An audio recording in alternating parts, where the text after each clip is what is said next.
ExxonMobil has announced that the installation of the first subsea tree marks another milestone for the Liza Phase 1 development. A subsea tree monitors and controls the production of a subsea well.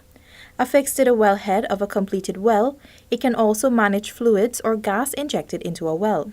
According to a release from the oil giant, the tree arrived in February on the Choust Sea Installer. Installation and testing began on April 11 and lasted for 4 days. The tree was lowered into the water from the back deck of the multi-purpose installation vessel via a crane, set in 1,700 meters of water onto the first completed well, latched and locked into place using a remote-operated vehicle, after which the valves were then pressure tested. It was noted that a next tree is expected to be installed in May.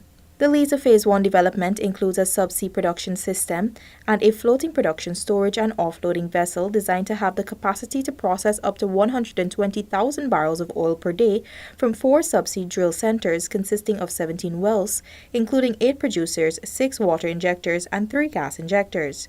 For InfoHub, Anara Khan.